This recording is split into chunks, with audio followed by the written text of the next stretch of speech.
Hello everyone. In today's lecture, we will start the principles of inheritance and variation.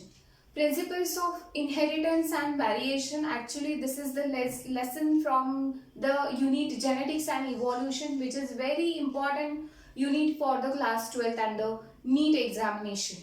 Okay, so before the start, the genetics or the principles of inheritance and variation, there are some important genetic terminologies are there which have to learn to every student. Okay, so genetics terminology, we will start here. First of all, you should know that what is the meaning of the genetics. Okay, genetics is the meaning that means to generate. Okay, to generate means what? We have to generate something from something. That is meaning of the to generate. So actually the genetics, this is the term which is coined by the one scientist, and the name of that scientist is the William Batson. He coined the first time the term genetics. Okay, then but what is the meaning of the genetics? Okay, so the genetics is the branch of biology which deals with the study of variation and the heredity, or the genetics is the branch of biology which deals with the study of the variation and heredity in a particular type of the organism, that is called the genetics. That means if you see something is transferring from one generation to another generation, that's why we are not identical to our parents but we look similar to our parents. That is because of the variations, heredity and the genetics. Okay, so before the start the genetics, we will see some terms which are related to the genetics and which is important one.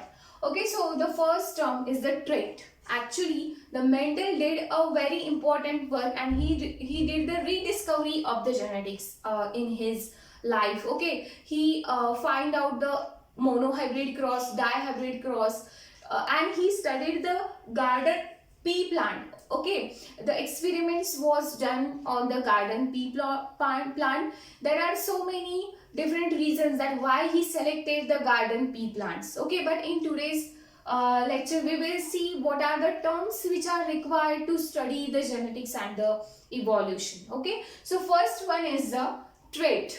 Okay, trait is important word in the genetics. What is the meaning of the trait here? The trait is the any detectable phenotype property of an organism. Any detectable phenotype property means what? Which is you can see with your eyes. Okay, the character simply you can see, you can say that trait means it is the phenotypic property or the character of an any type of the individual, that is called as the trait.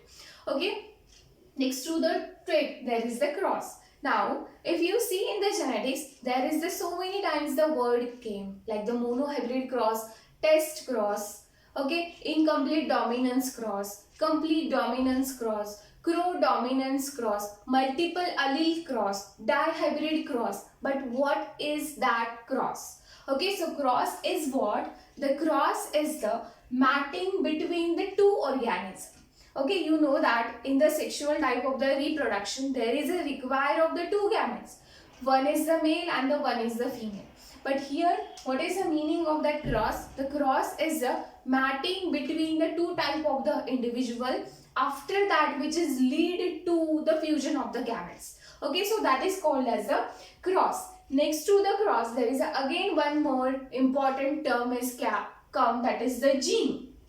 Or before the word gene, the Mendel was calling as a unit factor or simply factor he was saying to the gene. But what is that gene or what is that factor? So it is the determinant of the characteristics of an organism. Okay, that means you can determine any type of the characteristics of any type of the organism which you call the unit factor, and now that unit factor is called as the gene. Okay, so these are the trait, cross and the unit factor. Next to that there is a one more important term is the alleles. Okay, see if you want to do the crosses between the two organisms, that means you are using something something from that organism. That means, example here I have given about the tallness and the dwarfness. That means the plant height. Okay, so what is the meaning of the alleles? These are the alternate forms of an organism.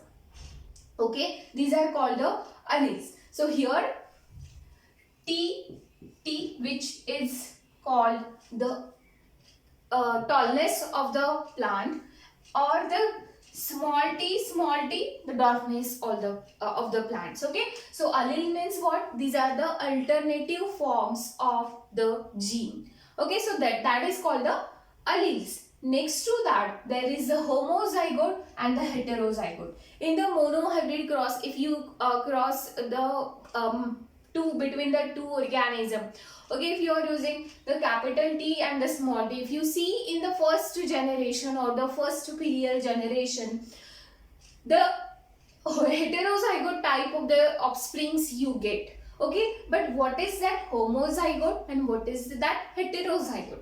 Homozygote means what? The two identical alleles. That means similar type of the alleles are present in one type of the offsprings in the form of gene, which are called the alternative forms of the gene, that is the allele. Okay, so the two identical alleles in one type of the organism, that is called the homozygote. Okay, next to the homozygote, there is the heterozygote. Now what is the heterozygote? Heterozygote means two different alleles. Okay, here the example I have given, the capital T and the small t. If you see the capital T, that is for the tallness of the plant, whereas the small t, that is for the darkness of the plant. That means here not in the alleles, these are not in the pure form. That's why they are called the two different type of the alleles. Okay, so these are some important genetic terms which is required to study the genetics and all the monohybrid crosses and dihybrid crosses and all. Okay, we will continue in next video. Thank you.